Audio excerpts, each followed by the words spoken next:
is me. Shame and scandal in the family. Whoa. Greetings from Castle Goring, from Mickey and from me on this very hot afternoon.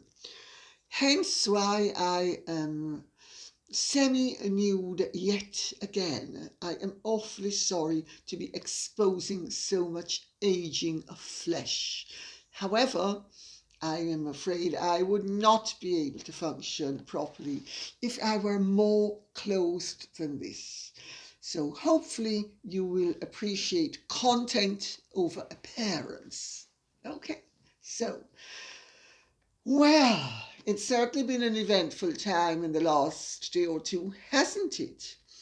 With the announcement that His Royal Highness, the Prince of Loyalty and everything judicious, is signed up to write his memoirs and has been duplicitously writing them for the last year. Oh dear. Well, we have got so many questions on this subject that I am not going to actually ask any one question. I'm going to just cover the subject as a whole. So if I may, I will do that and plunge right in. So, well, I don't know what you think, but I think it is disloyalty and duplicity of the highest order. You know, I speak from experience on this matter, personal experience. I don't think there are many people on earth who can actually speak from personal experience about the fact that they have been induced to write their autobiography because it is of such interest to publishers who hope it will be of overwhelming interest to the public.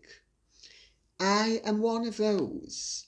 When I was 25, Jeffrey Simmons considered publishing my autobiography written by Gwen Robbins. Well, really ghosted by Gwen Robbins, or co-written might have been a better way of putting it, but I think it was going to be ghosted. And I didn't do it. I didn't do it because even though it would have cleared up a lot of my difficulties, it would have dropped people in the big brown stuff to whom I owed a duty of care and loyalty, including the parents who had sold me down the river. I just make that point for what it's worth. There was another attempt to induce me to write my autobiography in quotes, which came to nothing. And then a friend of mine came up with the idea, a very well-known writer incidentally, that she would write my biography. And it was pitched to Andre Deutsch, which is one of the very eminent publishing companies in this country. And Andre Deutsch was interested, but again, it fell on the post of how much cooperation was I going to give to have a book published that would actually trash my parents who were alive. Now, I seem to recall that one of the commandments is, "Honour thy mother and thy father, that thy days on this earth may be long." I do not recall that it said, "Honour thy good mother and thy good father," or "Honour thy mother and thy father as long as thou agreest with everything they saist." I don't recall any of that in the commandment. Charles is alive. The Queen is alive. Harry has already trashed his father and grandmother in print and on television. He's now going to do it in an autobiography. Because make no mistake about it, he is going to do it. He's going to dress it up as something it's not, and he is going to do it. There is no way he can write that story from the vantage point that he has been educated into observing his past from, because he has been educated by Meghan into how he should be viewing his past. And he is viewing it very much through her prism, or I think she prefers the word lens.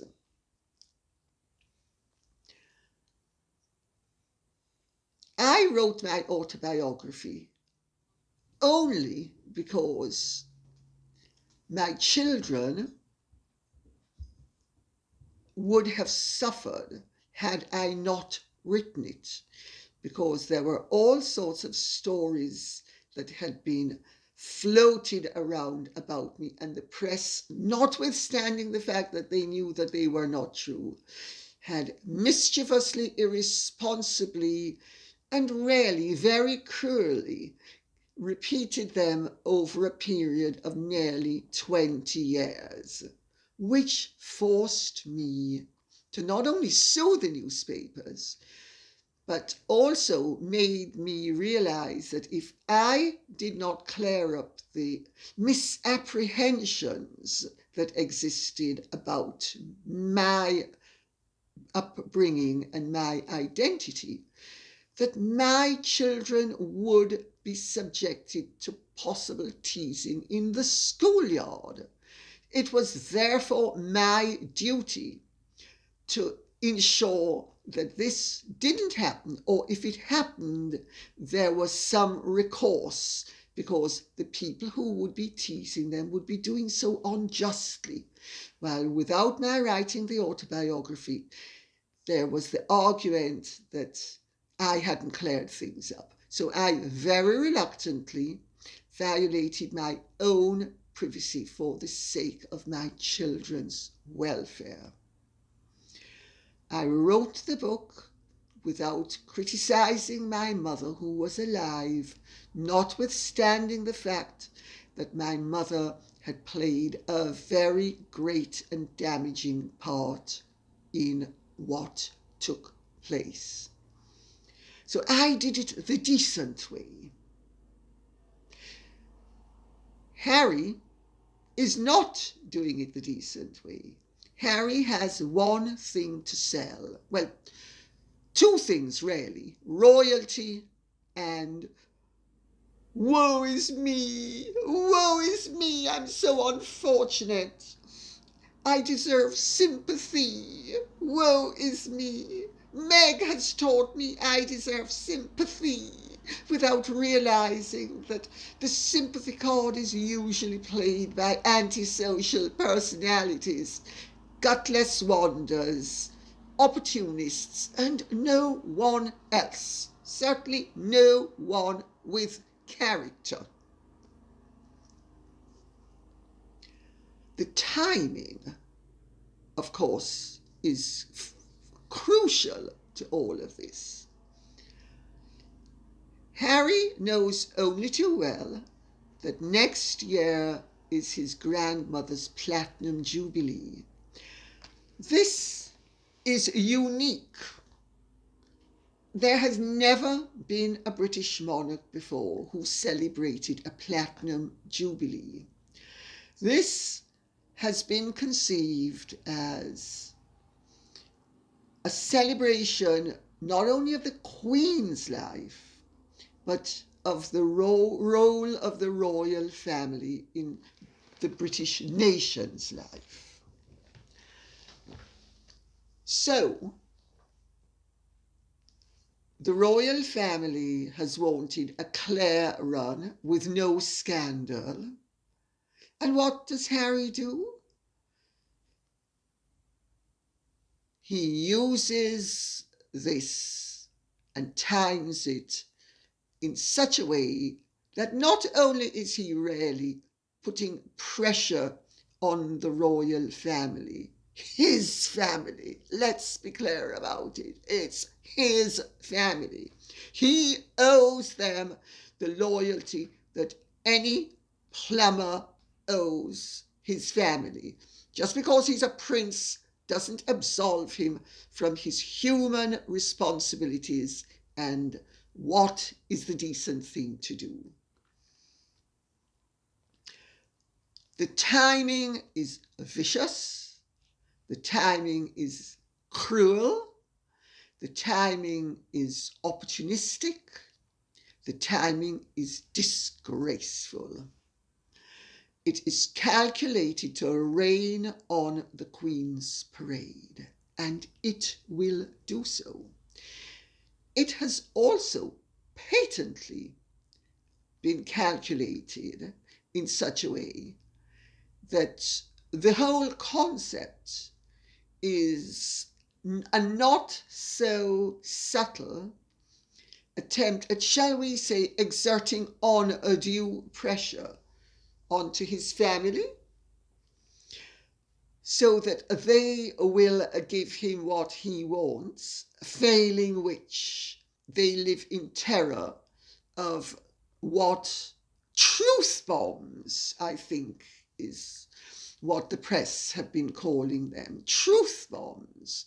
Truth bombs really are a three-letter word beginning with L and ending with E. Well, I actually think it's disgraceful and discreditable. But that's only a part of it. This has been in the pipeline for over a year. Harry has been interacting with his family.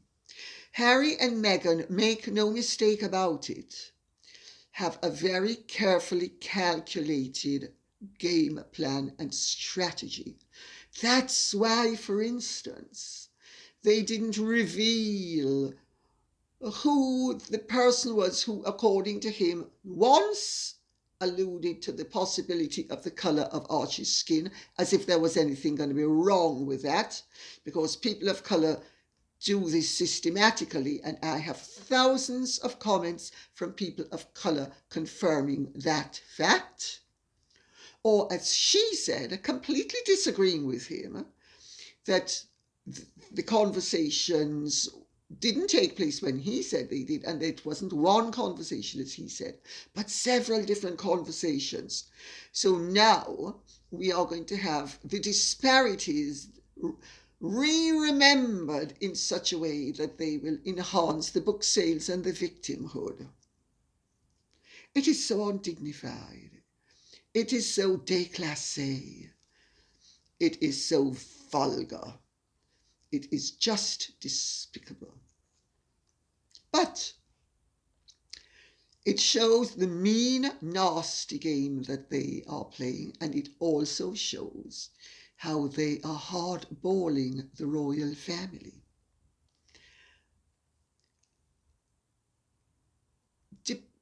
They are playing a very dangerous game, but it is a high-stakes game. I'm not sure that the figure of $20 million is an accurate one. Harry and Meghan have a propensity towards exaggeration. And in any event, advances are not done in one tranche. They are done in 3 tranches: signature, delivery, publication. A third, a third, a third.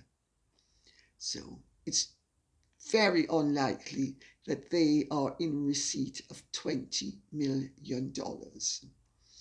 That's obviously a figure put out to boost the whole thing and make it seem more important than it is, as indeed was the farcical announcement by the head of Random House Penguin.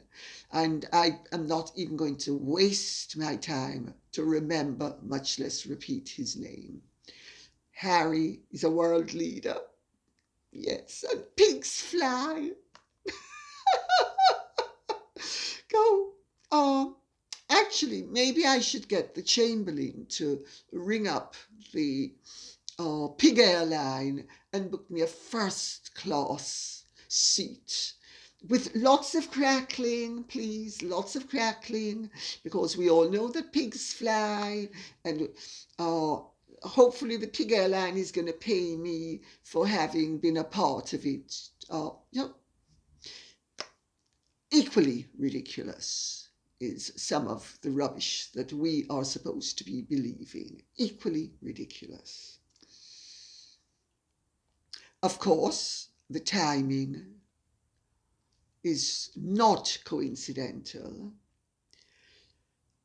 It is to exert pressure on the family so that Lili will have her christening where she wants it. They want it.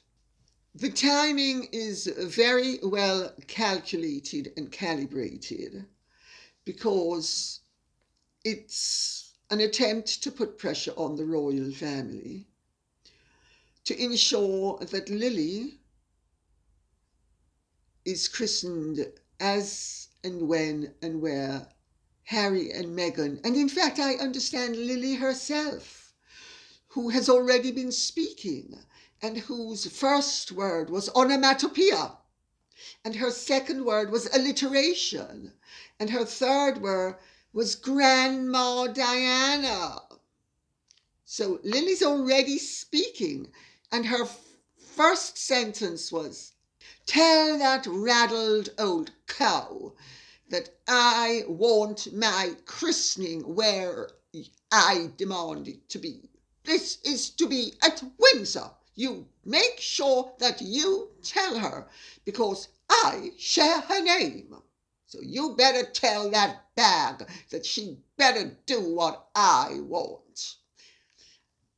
And then Lili says, "Oh, Mummy, is that a good enough imitation of a dominant, proud, confident woman of class, colour and feces? Please, Mom, tell me, is that a good representation of the sort of person that I should be?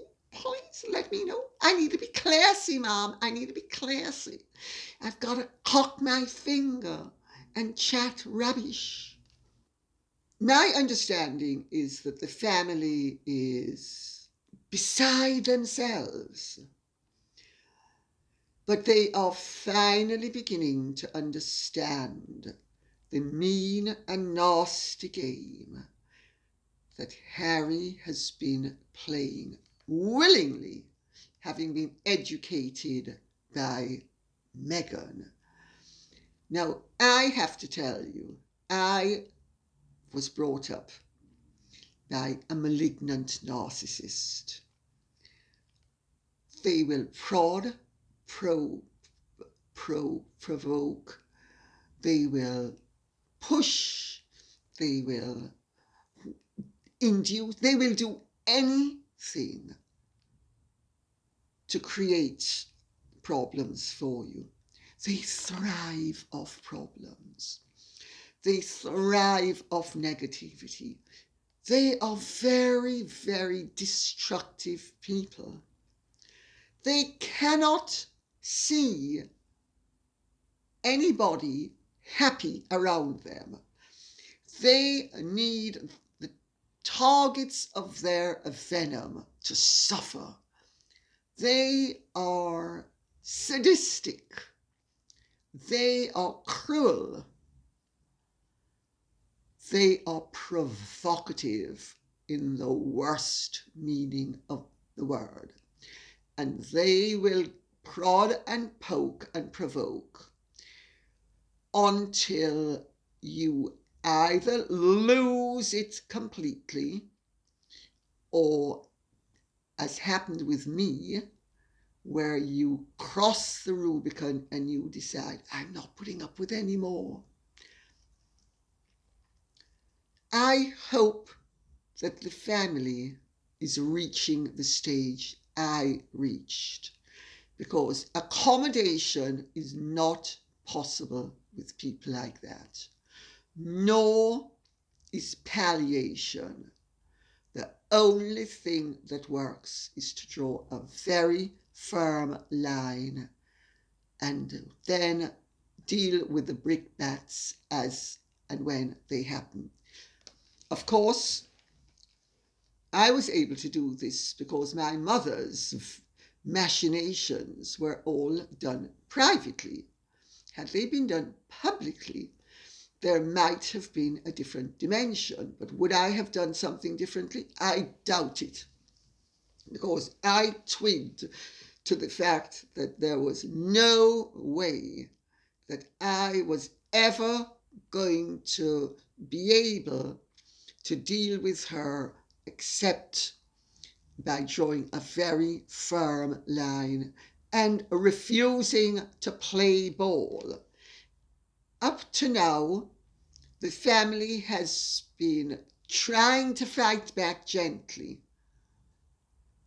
As Basil Panzer used to say to me, when you're dealing with a bully, the only thing that works is a bigger club. And on that note, we will go to CC's question, which is, Hi Lady C, I love your videos and the background info you provide. News broke recently that Harry was writing a memoir and that the proceeds would be given to charity. Is there any way to tell if the recipient of the money will be the charity stroke tax shelter called Archewell? Yes, there is a way of telling. All proceeds of any of Harry and Meghan's activities, according to them, go via Archewell. If they're lying,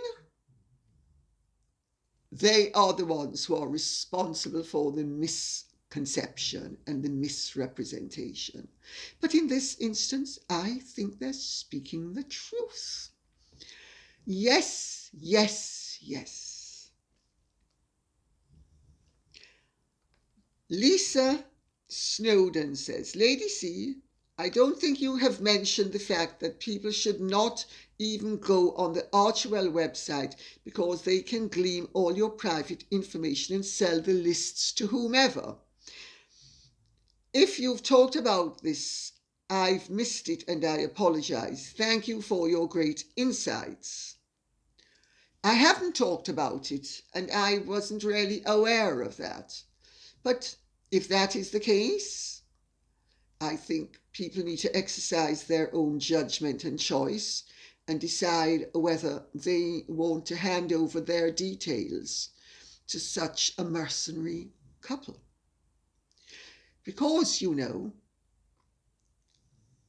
Archewell, if I am not mistaken, is registered in Delaware. They only need to give 5% of their takings to worthy causes. The other 95% goes into a worthy cause. It's called Harry and Meghan's lifestyle. Steve B. Buck says, Lady C, do you think prospective authors who use ghostwriters are cheating the public? Well, I certainly think a lot of autobiographies that are ghostwritten would be completely impenetrable and not, you wouldn't be able to understand a thing that was said or that had been done if you didn't have a ghostwriter to clean up the nonsense. Because, you know, writing is a particular skill in some hands it's an art, but if you don't know how to write and you don't know what you should be doing, your book would most likely be Horlicks at night, a real sleep inducer. And it is quite possible that even a well-written autobiography that has been ghosted will still be a soporific, depending on what line the author takes. I don't think that Harry's book is going to be a soporific. I think it's going to be very entertaining and amusing. I think we are going to be treated to a Jeremiad of the highest order. I think it's going to be one long shriek of agony about how wonderful he now is, how terrible he used to be, how much he suffered, how unaware he was, and how everybody let him down. Everybody. I understand that the Prince of Wales is really upset about this, that Camilla is quaking in her boots because Harry might turn his venom onto her. I gather as well that the ex-girlfriends are not exactly thrilled. Not exactly thrilled.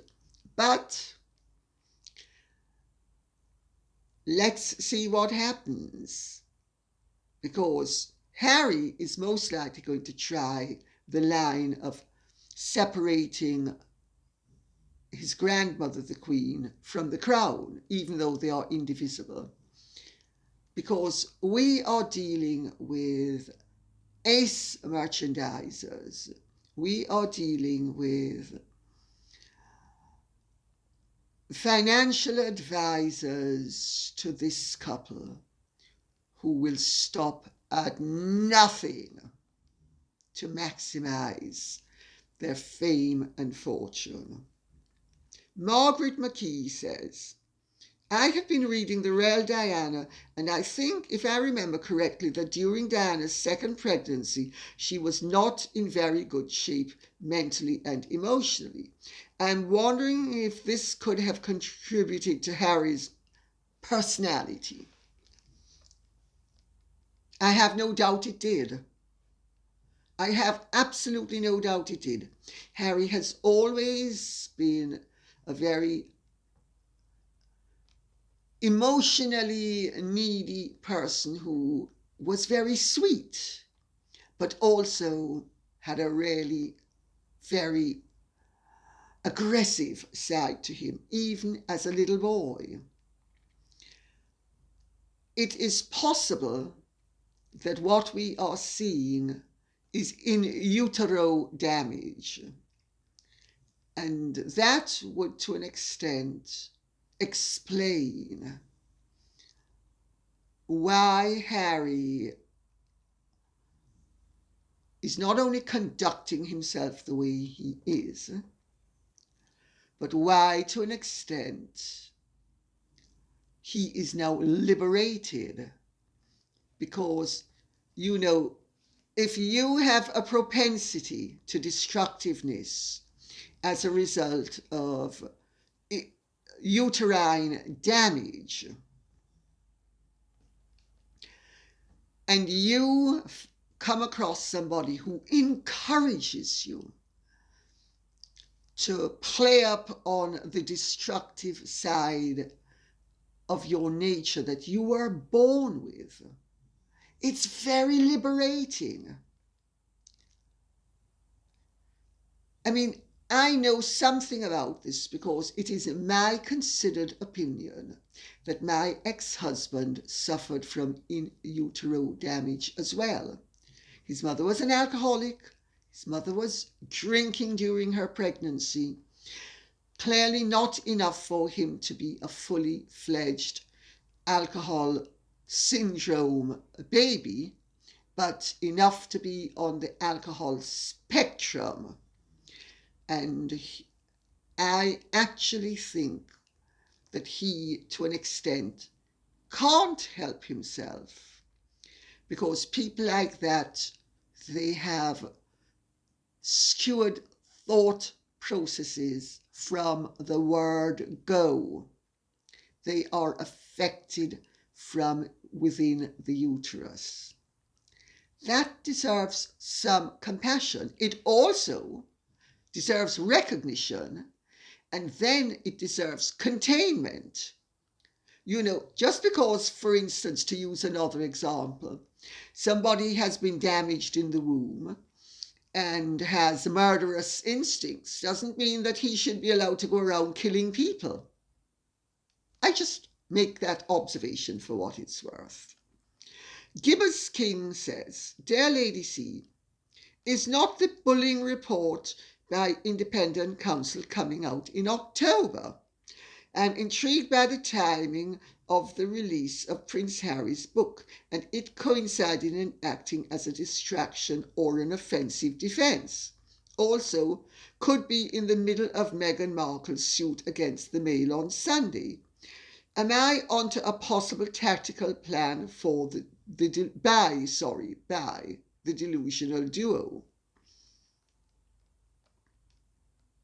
Very, very interesting question. Yes, Meghan and Harry are doubtless hoping that they will be able to use Harry's autobiography as the sword of Damocles, so that Meghan will be found innocent of the bullying claims, notwithstanding the fact that there is a tremendous amount of evidence to suggest to the contrary. But I don't think they care how they get the result, as long as they get the result that they want. I think we're dealing with two really rather vicious players. It is, you're right, it's the Mail on Sunday action does come up during the life of this. Maybe they are hoping that by exerting pressure, the royal family will somehow, shall we say, not give tacit support to the employees who were abused by Meghan. In some ways, actually, it's a very clever ploy, because they are obviously hoping, and this is just patently a hope, which hopefully will not be realised. Hopefully the royal family will have the mettle to stand up to what is effectively blackmail and allow the investigation into the bullying claims to proceed, with them providing the necessary cooperation to support the staff who were bullied. But presumably Meghan and Harry are hoping that with this Damocletian sword hanging over the royal family, they will withhold cooperation. I have to say, if the royal family does this, they will have made a very grave error, because they will lose supporters both within the royal household and outside of it, with the general public as well. But let us see what happens, because there are three royals involved: the Queen, the Prince of Wales, and Prince William. And Prince William, I understand, is not going to allow his brother and his brothers wife with the hide of a rhinoceros to ride roughshod over him or his staff. As for the book coming out after, because it will be after the Mail on Sunday action has been heard, this again could be a pressure point for Harry and Meghan to ensure that no former or present member of the royal household gives evidence. But that would be tampering with the judicial system. That would actually be perverting the course of justice. So if that were to happen, and it emerged that it happened, that would be a serious criminal offence that whoever made the decision would stand the possibility of being charged with perverting the course of justice. That would be really serious. But it doesn't alter the fact that we're dealing with hardballers, and they may have decided that this is in their interest, and if they can get away with it, they will, and if it doesn't work, well, they have the book and a few more daggers to throw at their targets.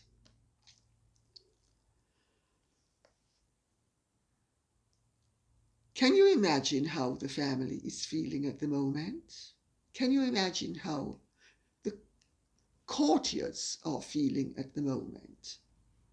My understanding is that they are finally coming to the point of realization that it really might be better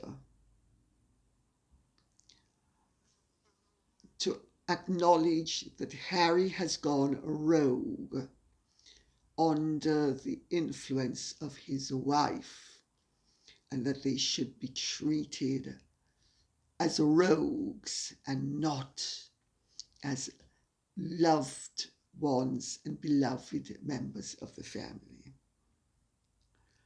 Judith S. says, I can't find anything on the Archewell website this evening on the terms and conditions or notice.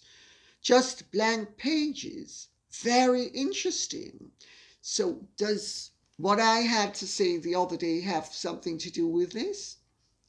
I don't know, because I haven't looked at the terms and conditions. So I have no idea if they've been taken down or not, but I take your word for it, Judith S., that they have been taken down. And if that is the effect, I think it's a very positive one. And I would encourage Meghan and Harry and Sunshine Sachs and all of their advisors to allow people who wish to support them to actually give their stories, but get some compensation and recognition for them. I have nothing against Harry and Meghan utilizing people's acts of compassion and stories of compassion if those people wish to give these offerings to them.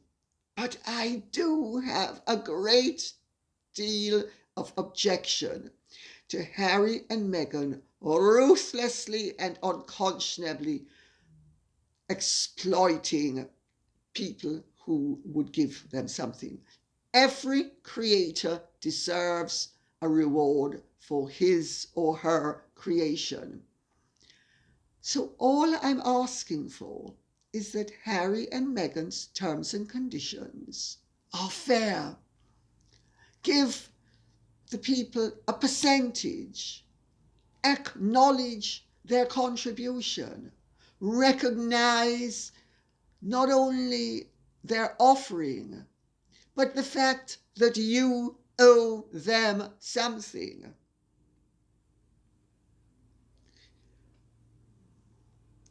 hopefully, we will see renewed terms and conditions put up. But I have to say, this is a saga that is going to play and play and play. And I simply wonder how anybody with a conscience and a heart can actually think that it is all right for any human being to behave in the unscrupulous, exploitative, unconscionable, destructive, malevolent, and malicious way that Harry and Meghan have been behaving, not only towards their family, but to those whom they had invited to give them something that they don't have, which is stories, because they don't have the imagination. And that's why they have invited people to give them the content that they require. Let's put it that way, content, because this is all about content. And on that note, I will say, I hope you have enjoyed this. If you have, please like, share, subscribe, press the notification bell, and please keep the questions coming in. Thank you so much. Bye-bye.